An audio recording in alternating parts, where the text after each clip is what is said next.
امام احمد بن حنبل رضی اللہ تعالی عنہ اپنی کتاب مسند امام احمد میں اس حدیث مبارکہ کو لائے ہیں۔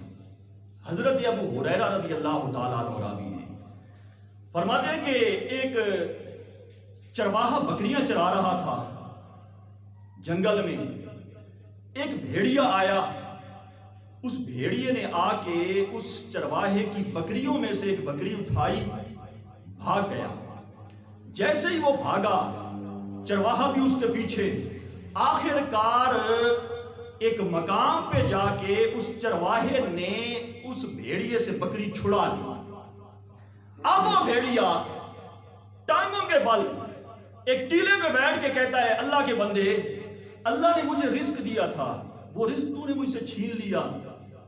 چرواہے نے جب دیکھا تو حیران ہو کے کہنے لگا، بھیڑیے بھی بولنے لگے ہیں۔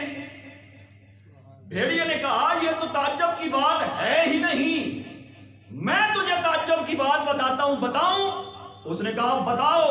کہا، ان دو پہاڑیوں کے درمیان اللہ کا نبی رہتا ہے۔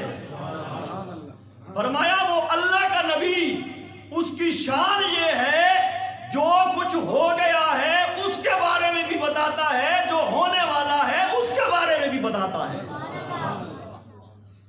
وہ چرواہا یہودی تھا۔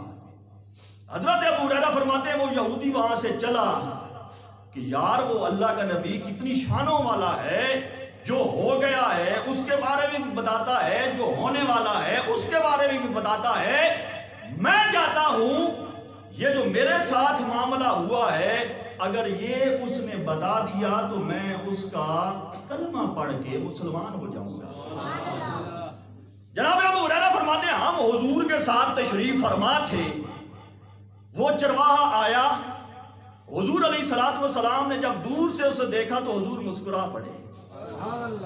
نزدیک آیا، آقا کریم علیہ السلام نے فرمایا، اے آنے والے، جو تیرے ساتھ ابھی وہ پہاڑوں کے پاس معاملہ ہوا ہے، وہ تو میرے غلاموں کو بتائے گا کہ آمنہ کا لال بتائے کہ تیرے ساتھ کیا معاملہ ہوا۔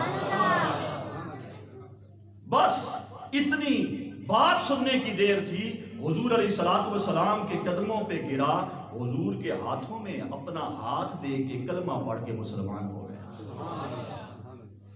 اس حدیث مبارکہ سے پتہ یہ چلا حضور علیہ السلام کی ذات وہ ذات ہے